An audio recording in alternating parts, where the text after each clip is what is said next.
الله الله الله الله الله يا رسول الله يا حبيب الله ويا نبي الله الله الله الله الله الله الله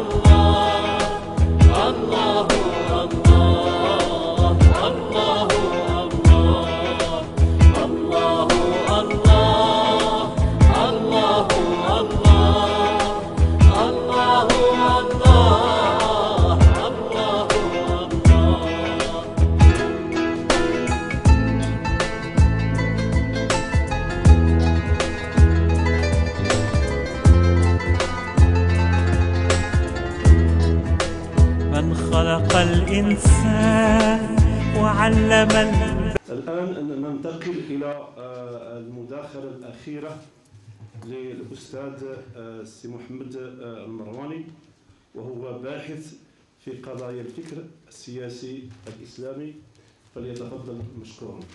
بسم الله الرحمن الرحيم، وصلى الله على سيدنا محمد وعلى آله وصحبه أجمعين. في البداية من لم يشكر الناس لم يشكر الله. الشكر الموصول للإخوة في نادي الفكر الإسلامي على هذه الدعوة الطيبة، على هذا الفضاء الذي أتاحه لنا لكي نتداول في قضية من قضايا المرحلة التي لها قيمتها بالتأكيد، ولكي نقلب جوانب النظر فيها بحول الله. أساهم معكم في هذه الندوة بمساهمة وضعت لها عنوان: أيهما مقدم في ظل ربيع الأمة، مزاحمة الاستبداد والفساد أم دفعهما؟ انطلاقا من قوله تعالى: ولولا دفاع الله الناس بعضهم ببعض لفسدت الأرض ولكن الله ذو فضل على العالمين. في هذا العرض هنالك 8 نقاط سأحاول أن أعرضها بسرعة في احترام الوقت. أولا، تشخيص إجمالي لحال الأمة، سأحاول أن أبرز فيه التحديات الكبرى وكيف تم التعاطي مع ربيع الأمة. ثم أنتقل إلى الحالة المغربية لأناقش خياري المزاحمة والتدافع. ثم بعد ذلك أختم بخاتمة جامعة حول العناصر التي ترجح وجهة النظر التي أطرح. أولا، في التحديات هناك 5 تحديات كبرى على وجه الإجمال. هناك الاستبداد، خرق القانون، هيمنة الأمن، حجة القوى، كبت الحريات إلى آخره. هناك الفساد، إداري، مالي، اقتصادي، بيئي. أنا أتكلم هنا على مستوى الأمة، يعني أنطلق من العام لأخصص في الحالة المغربية. هنالك أيضا التخلف والتبعية، مؤشرات التنمية البشرية توضح الحالة التي توجد عليها الأمة. هنالك أيضا تحدي التجزئة والتفتيت والتفكيك، بمعنى أننا نعيش الدولة القطرية ديال استقلال سيس بيكو وأيضا ديال استقلال إكس ليبن في الحالة المغربية. بدأنا نرى أيضا تحديات طائفية لغوية إثنية تتنامى داخل هذه الأمة. ثم التحدي الخامس وهو الاستعمار والاستيطان الذي يمثل فيه المشروع الصهيوني رأس الحربة. إذن هذه بإجمال التحديات الكبرى. بطبيعة الحال إزاء هذه التحديات لم تظل الأمة مكتوفة الأيدي، بل حاولت أن تقاوم هذه التحديات وحاولت أن تجد لها حلولا. جربت الكثير من الطرق، جربت الكثير من السبل، إلى أن اهتدت في الآونة الأخيرة إلى هذا السبيل الأنسب، وبالتالي كان هذا الربيع المبارك. وأنا على فكرة أسميه ربيع الأمة، أخرج من ضيق القوم إلى سعة الأمة، لأنه تعبير أفضل. إزاء هذا الربيع على مستوى الأمة وجدنا 3 مسلكيات لدى الحركة الإسلامية. هنالك من تحفظ، ليس في المغرب فقط بل على مستوى الأمة. هنالك من تردد ثم انخرط، مثلا في مصر. ثم هنالك من انخرط منذ البداية، يعني قدر بأنه يجب أن ندعم هذا الاتجاه. في الحالة المغربية وإزاء هذا الربيع تبلورت خيارات يمكن أن نجملها بشكل عام في خيارين رئيسيين. الخيار الأول هو خيار المزاحمة. ماذا يقول هذا الخيار المزاحمة؟ يقول بالمشاركة الانتخابية والمؤسساتية قبل بالعرض السياسي والدستوري المخزني، واعتبر بأن المراجعة الدستورية الواحد يوليوز 2011 بأنها جيدة ويمكن البناء عليها، ثم تبنى أطروحات أنه يجب أن نصلح بدون أن نعرض السلم السياسي والمدني للتهديد، وسأفصل فيما بعد في الأطروحة. الخيار الثاني هو خيار الدفع. قال بمقاطعة لعبة الاستبداد والفساد، ومنه رفض مراجعة دستور يوليوز، قاطع الانتخابات، وقال بتسخين المقاومة المدنية السلمية. واعتبر هذا الخيار بأن هذه فرصة تاريخية غير مسبوقة لكي نقوم بكنس الاستبداد والفساد من هذا البلد، ولكي نفتح المغرب على آفاق واعدة. واعتبر أيضا بأن المخزن هو الذي يهدد السلم المدني والسياسي برفضه دفع مستحقات الانتقال إلى الديمقراطية وباستمرار الخيار ديالو الأمني. الآن سنبسط كلا الخيارين. الإشكالية اللي كيحاول هذا العرض يجاوب عليها هي إشكالين أساسيين أو إشكالان أساسيين. أيهما مقدم في السياق الراهن؟ مزاحمة الاستبداد والفساد أم دفعهما؟ ثانيا، ما هي ممكنات كلا الخيارين في السياق الراهن؟ أما منهج المقاربة، وأنا أشكر الإخوة الذين سبقوني لأنهم أشاروا إلى مبحث السياسة الشرعية. هذا الموضوع، موضوع المزاحمة والدفع والمشاركة والمقاطعة وكذا، كلها موضوعات تندرج ضمن مباحث السياسة الشرعية. هذا الموضوع أيضا تكتنفه مصالح ومفاسد، ما يسميه العلماء بتزاحم الأحكام الذي يحتاج إلى موازنة. وهنا أذكر بطبيعة الحال ما قاله فيما بعد إن شاء الله سأطرحه، ما قاله الإمام ابن قيم الجوزية حينما تكلم عن قضية فهم الواقع وفهم الواجب فيه. قال ابن قيم الجوزية: لا يتمكن المفتي ولا الحاكم من الفتوى والحكم بالحق إلا بنوعين من الفهم: فهم الواقع والفقه فيه، ثم يواصل: والنوع الثاني هو فهم الواجب في هذا الواقع. لأن ملي كنتكلموا في المصالح يجب أن نحدد ما هي هذه المصالح، وحينما نقول درء المفاسد ما هي هذه المفاسد، وحينما نقول التقليل من المفاسد ما هي هذه المفاسد التي سنقللها، لنعرف هل هي مفاسد حقيقية أم هي مفاسد مجرد متوهمة، وتلك المصالح التي نقول بأنها مصالح هل هي مصالح حقيقية أم لا. إذن نحن محتاجين إلى استعمال أدوات النظر والفهم والترجيح، وهذه الأدوات هي ثلاثة ديال الأدوات كما سنرى. المهم الذي يهمنا هنا هو أن مباحث السياسة الشرعية كتطلب جوج ديال الأمور: أولا التريث والتأني وتمحيص الحجاج والمستندات، وهذا هو ما قاله ابن قيم الجوزية. ثانيا عدم الإنكار على المخالف، لأن هذه ماشي أمور التي تؤدي إلى نوع من الإنكار على المخالف، هذه أمور اجتهادية، والحمد لله باب الاجتهاد واسع، ونحن هذا لا يمنع من التناصح، من المراجعة، من غير تجاوز للآداب المرعية المقررة. إذا أنتقل إلى أدوات الفهم والنظر والترجيح، وكما قلت هي ثلاثة ديال الأدوات الأساسية: فقه الواقع، فقه المآل، وفقه الواجب. إذا أبدأ بالنقطة الأولى اللي هي فقه الواقع. إذا هذه هي أدوات الفهم والنظر والترجيح لكي نقول في النهاية هل مزاحمة المستبدين والمفسدين في هذا البلد مقدمة على الدفع، أم أن دفع الفساد والاستبداد مقدم على المزاحمة، وبالتالي نؤسس عليه سلوكنا العام. في فقه الواقع ما هي المعطيات اللي عندنا؟ أولا المغرب يصنف ضمن الدول الاستبدادية والتسلطية، وغادي نعطي هنا مؤشرات. في 2010 المغرب كان 116، في 2011 اللي كيتكلموا بأنه كاين انتقال ديمقراطي وكاين ولا في الرتبة 119، بمعنى استمر المغرب ضمن تصنيف الدول الاستبدادية التسلطية. في تونس ها نحن نرى الفرق، الذين قاموا بكنس الاستبداد والفساد كانوا في 2010 في 144 أي بعد المغرب في الترتيب، وأصبحوا في 94 انتقلوا من دولة استبدادية تسلطية إلى دولة هجينة. ما معنى دولة هجينة؟ دولة تجمع بين يعني تركة الفساد والاستبداد، لأنه لا بد أن يقوموا بتصفيتها، وبين إجراءات انتقالية بحال العدالة الانتقالية وغيرها. هذا شيء مهم.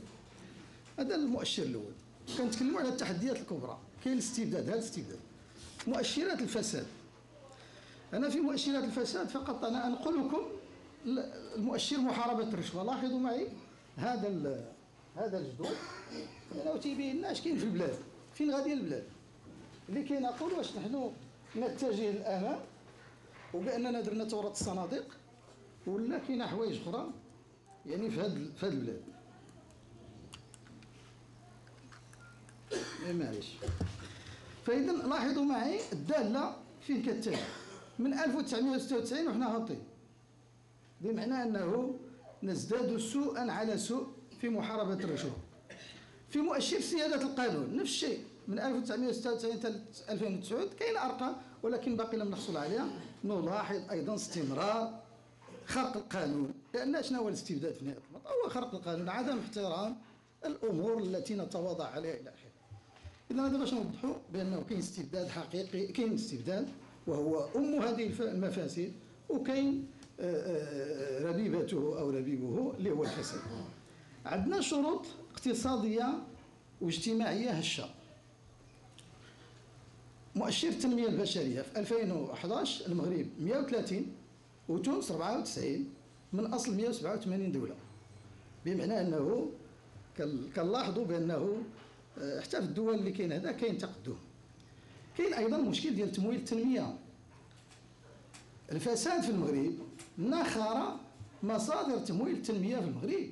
أنا أطرح سؤال: كيف سنستطيع اليوم أن نمول التنمية في المغرب وأن نجيب على تركة ديال أكثر من 50 عام من الفساد والاستبداد ومن المصائب؟ كذلك هنالك تحدي التوتر الاجتماعي. المغرب مصنف ضمن الدول ذات المخاطر العليا بي أو ريسك، وهذا واحد التصنيف كديروا مؤسسات دولية اللي كيبين بأن هاد الدول ما خصش الإنسان يدير فيها الاستثمار. كينصحوا فيها المستثمرين الكبار وداكشي باش ما يمشيوش يتوجهوا لها لأنها معرضة لاحتقانات اجتماعية وانفجارات. ثم عندنا محيط اقتصادي ومالي عالمي مأزوم. اليوم المغاربة المقيمين في الخارج هم أول ممول ديال الخزينة العامة. هؤلاء المواطنون المغاربة بسبب الأزمة الموجودة تما ستتعرض خزينتنا إلى ضرر، سيلحق بها ضرر بسبب أنه تحويلاتهم من العملة الصعبة إلى المغرب ستقل وستتقلص. هذا هو الواقع. ملي نبغيو نرجحوا ها المعطيات نبنيو على أساس واقع، هذا هو الترجيح. ثم أيضا كاين عندنا مشكل ديال تزايد المنازعات على مستوى الهوية في المغرب. بدات كتبان نزاعات ديال الاستقلال، ديال حوايج كثيره، ديال الهجوم على اللغة العربية، ديال الأشياء يعني لا ينبغي أن تحصل، لأنه احنا الحمد لله من كما قال الله سبحانه وتعالى: ومن آياته اختلاف ألسنتكم وألوانكم. الأمة والدين هو يستوعب الكل، وبالتالي نحن لا نرى حاجة إلى مثل هذه النعارات اليوم في المغرب. المغرب كان الحمد لله يعيش بمنطق الأمة، ماشي بمنطق التجزئة أو التفتيت. والمشاريع نحن نعرف المشاريع الغربية لكي تفتت وتفكك المجتمعات كيفية. ثم هناك جزء من أراضينا محتل ولا يتحدث عنه، سبتهم ليبيا وغيرها، وأراضينا المسترجعات واجهوا بمنازعة شرسة من خصوم وحدتنا الترابية. والمغرب يؤدي كلفة سياسية وحقوقية واقتصادية بسبب هذه المنازعة في الصحراء. سياستنا الخارجية سياسة منحازة للغرب. المخزن أعلن في غير ما مرة بأن المغرب ينتمي إلى النادي الغربي. عندنا سياسة منفتحة على التطبيع مع العدو الصهيوني. أنا أقول بأنه اليوم كاين تحديات كبيرة. كيف سنستطيع أن نمنع التطبيع عبر البوابات الرسمية؟ وهل سنستطيع؟ إذن هذا هو الواقع. الواقع هو هذا، لا حول لنا ولا قوة أمامه. إذا نبغيو نبنيو. الأداة الثانية هي فقه المآل ومراعاة نتائج التصرفات. هنا بطبيعة الحال قبل من أنا عندي هنا واحد المتن ديال الشاطبي أقرأه عليكم لأنه مهم. يقول الإمام الشاطبي رحمه الله: النظر في مآلات الأفعال معتبر ومقصود شرعا، كانت الأفعال موافقة أو مخالفة، كيف ما بغات تكون الأفعال. ذلك أن المجتهد، اسمعوا هذا الكلام شحال عميق، القرن السابع الثامن الهجري، ذلك أن المجتهد لا يحكم على فعل من الأفعال الصادرة عن المكلفين بالإقدام أو بالإحجام إلا بعد نظره إلى ما يؤول إليه ذلك الفعل. ما يمكن لكش اليوم تصدر تقول غندير هذه ولا ما نديروش إلا ما قريتش اش غيوقع ليا من بعد، اش غيطرى من بعد. هذا هو اعتبار المآل، مراعاة نتائج التصرف. ما يمكنش تكون أمامي معطيات سواء، فقد يكون مشروعا، لاحظوا معنا، لمصلحة فيه تستجلب، يكون مشروع فيه شي مصلحة، أو لمفسدة تدرأ، ولكن له مآل على خلاف ما قصد فيه. أنت باغي الخير ولكن راك مآل أو ما يؤول إليه عمله، كما أشار الأستاذ برشاش جزاه الله خيرا، يؤول إلى مفسدة عظيمة. وقد يكون غير مشروع لمفسدة تنشأ عنها أو مصلحة ولكن له مآل، وقد أيضا يكون العكس. هذا هو المنطق. إذا المسألة بغات كما قال ابن قيم الجوزية، بغات موازنة من نوع خاص، بغات اللي غادي يقوم باعتبار المعطيات الدقيقة الملموسة، ماشي الكلام، المصالح الملموسة الواقعة، وعرضنا عليكم المآلات احنا نعرضها الآن. أول مآل أن الإصلاحات السياسية والدستورية جاءت بعد سنوات عجاف، وهنا كيبان أهمية معادلة الشارع، أن تحرك الشعب المغربي. وجدنا المخزن في أقل من أسبوعين أو 3 أسابيع يتجاوب. وأقول لكم بكل صراحة أنه الأحزاب السياسية كانت تراسل الدولة في عدد كثير من المناسبات، وكانت لا تأبه لمذكراتها فيما يتعلق بالإصلاحات الدستورية، بل إن أحد الأحزاب السياسية لا داعي لذكر اسمه حتى تسلم مذكرته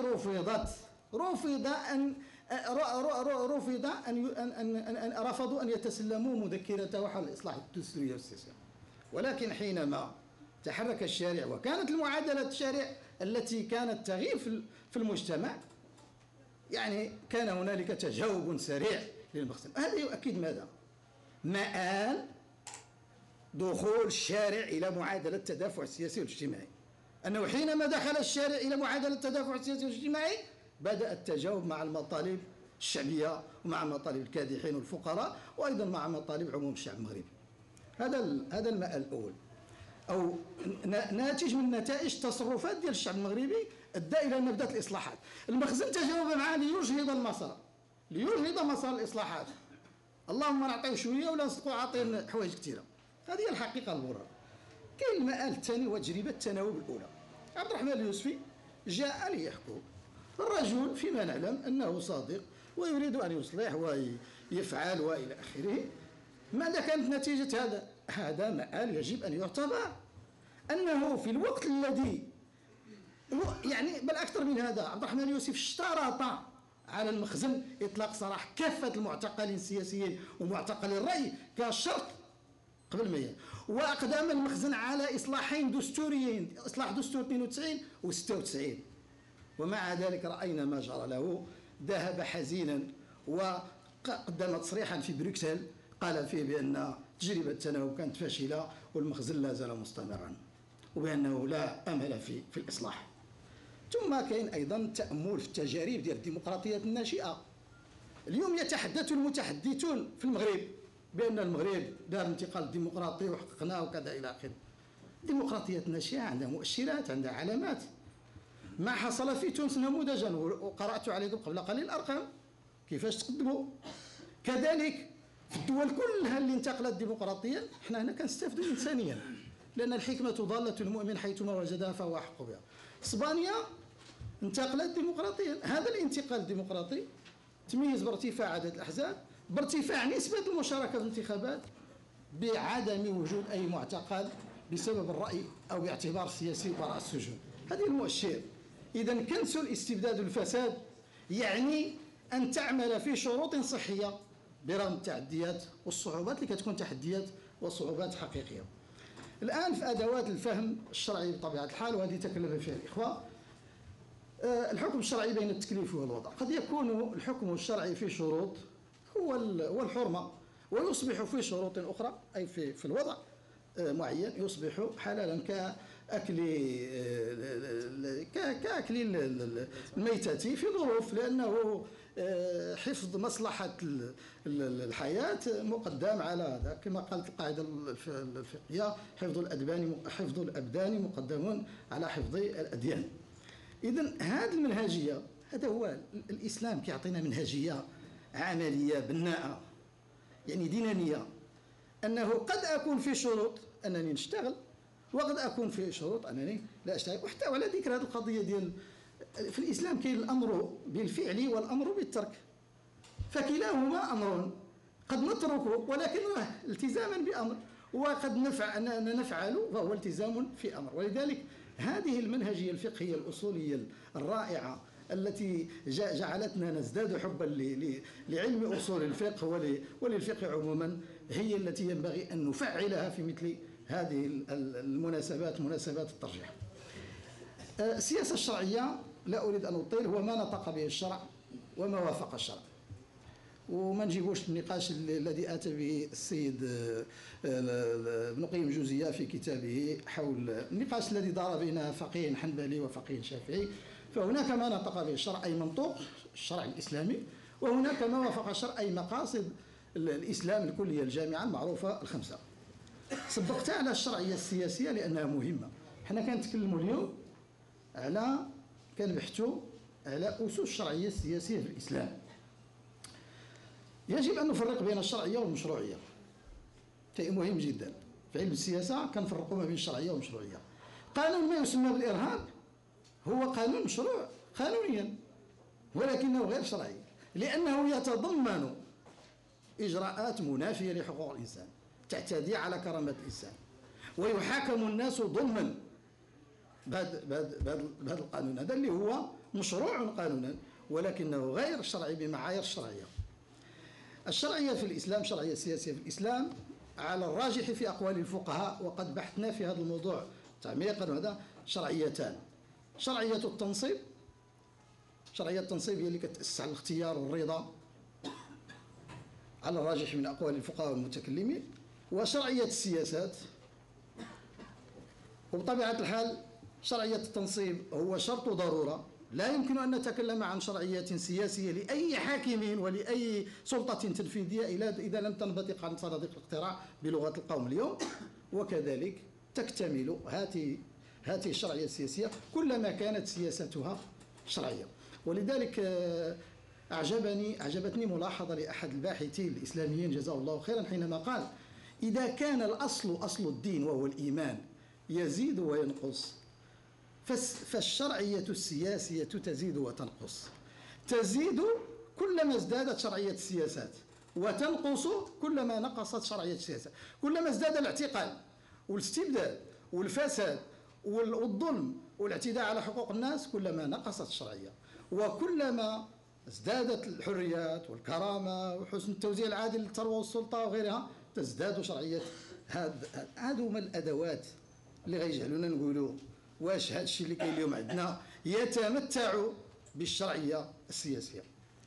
المشاركة السياسية، أنا نتمنى إلى هذا قلنا الوقت لأنه انتهى الوقت، إذا باقي عاد بدينا كنهيئوا باش نناقشوا.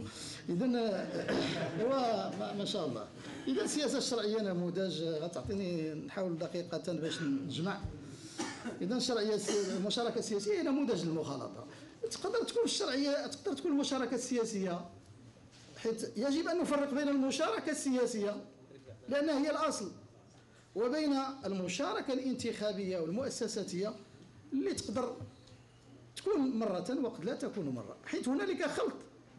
المشاركة السياسية كلنا نشارك سياسيا، الذي يخالط الناس ويصبر على أذاهم خير من الذي لا يخالط الناس ولا يصبر على أذاهم. وربما كاين اللي كيشارك بطرق تجدهم يعني أكثر معاناة وأكثر تعرضا للأذى من طرف المستبدين والمفسدين، وهذه حقائق على كل حال لا ندخل. إذا نحن نشارك في شروط ونقاطع في شروط بحسب معادلة السياق والنسق وبقدر ما يجلب لنا مصلحة. أنا كنت أريد أن أناقش مستندات الشرعية لخيار المزاحمة وهذا لأنه كاين هذا، ولكن نظرا للوقت لا يسمح، فإذا أمر مباشرة إلى الخاتمة إذا سمحتوا لنا بسرعة باش إذا حيث إننا أمام نظام استبدادي تسلطي فاقد للشرعية السياسية لا بالمعايير الوضعية، نظام غير ديمقراطي، ولا بالمعايير الشرعية كما وضحت قبل قليل، لا شرعية تنصيب ولا شرعية سياسات. وحيث إن ما بحوزتنا من معطيات لا يفيد بأننا أمام ديمقراطية ناشئة باقي القمع. هذه غير أسبوع اعتقلوا 22 مواطن في قنيطرة في عز هذا الشيء ديال ثورة صناديق، 22 مواطن وحصلوا عليهم إمعانا في إدلالهم. كيقولوا لنا كاين تغيير، ولأن معالجة العلة مقدم على معالجة المعلول. معالجة اشنا هي العلة؟ هي الاستبداد والفساد، ماشي المعلول. حنا نمشيو نقلبوا في النتائج، قلب لي على المشكل. كما أن درء المفاسد مقدم على جلب، نمشيو للمصيبة الكبيرة عاد ندوزو لهذا. وحيث صعوبة معالجة تركة عقود من الاستبداد والفساد مع وجود استمرار المفسدين والمتورطين في انتهاكات جسيمة لحقوق الإنسان، فضلا على شح موارد التمويل. للأسف الشديد المفسدون نمكن لهم.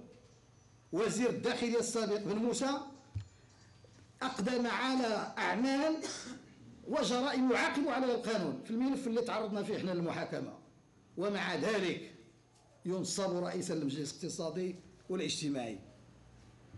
نكرمهم ونعزهم.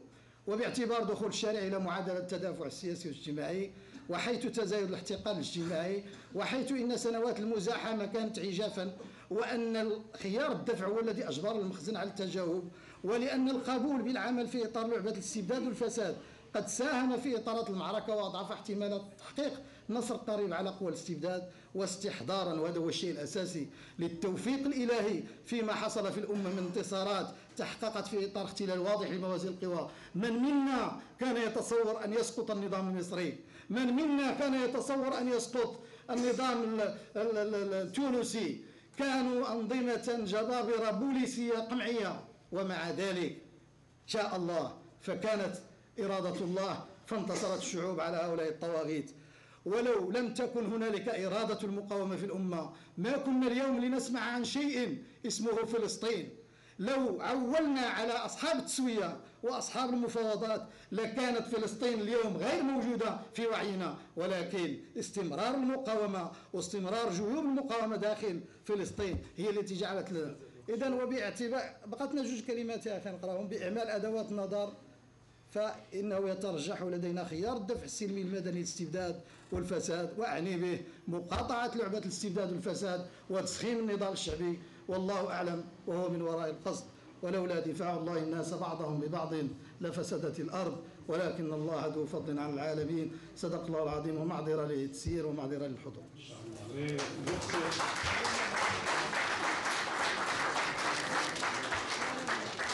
وقت الصلاة